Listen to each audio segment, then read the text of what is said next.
पे ब्रेक लगा बाजीराव, तेरी कुंडली मेरे हाथ में है।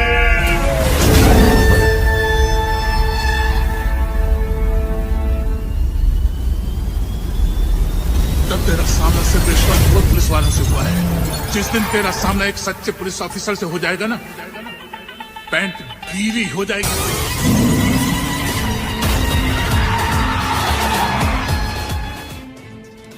लोगों का बिजनेस चलना मुश्किल नहीं है, मुश्किल है तो उस बिजनेस को इस कंपेटिटिव दुनिया में बनाए रखना।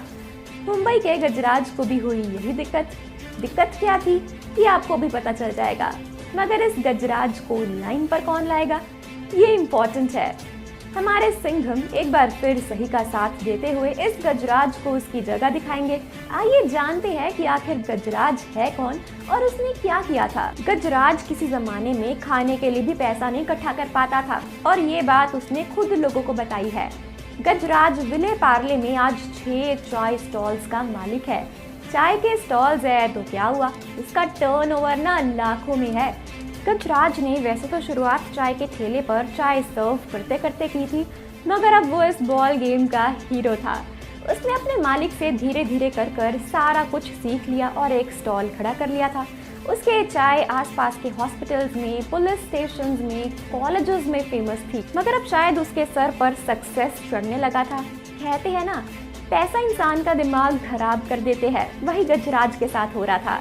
और ऐसे ही गजराज को सबक सिखाते दिख सकते हैं हमारे सिंघम। हुआ यूं कि गजराज के 6 स्टॉल्स थे विले पार्ले मुंबई में और वो अब 7वां स्टॉल डालना चाहता था।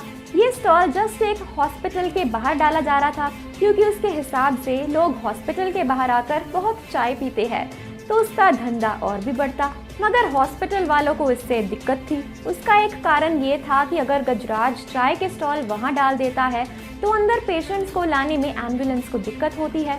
लोग चाय के स्टॉल पर खड़े रहते हैं, जिसकी वजह से कुछ लोगों की जान को खतरा भी हो सकता था। हॉस्पिटल वालों की दरखास्त थी कि वो चाय का स्टॉल सामने नहीं बल्कि साइड में लगाए, मगर अब गजराज ढीठ हो चुका था और उसने किसी की ना सुनने की ठान ली थी। बस जब हॉस्पिटल वालों ने उसे प्यार से कहा था तब वो माना नहीं, तो उन्होंने उसे वार्निंग दी कि वो पुलिस बुला लेंगे। तब गजराज ने जोर से चिल्लाकर कह दिया, बुला लो जिसे बुलाना है, मैं नहीं डरता। अब इसके बाद क्या होगा शायद ये आप समझ ही गए होंगे। विले पार्ले के इंस्पेक्टर ने बस फिर ठान ली कि वो गजराज के साथ बैठकर चाय पियेंगे। उन्होंने गजराज के सभी स्टॉल्स कुछ दिनों के लिए बंद करवा दिए थे, क्योंकि वहाँ के वर्कर्स को उन्होंने अंदर करने की वार्निंग दे दी थी, तो वो सब डर कर काम पर आ नहीं रहे थे।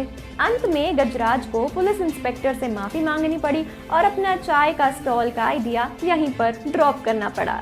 तो बस ऐसा ही कुछ सिंघम 3 में हमें देखने को मिल सकता है।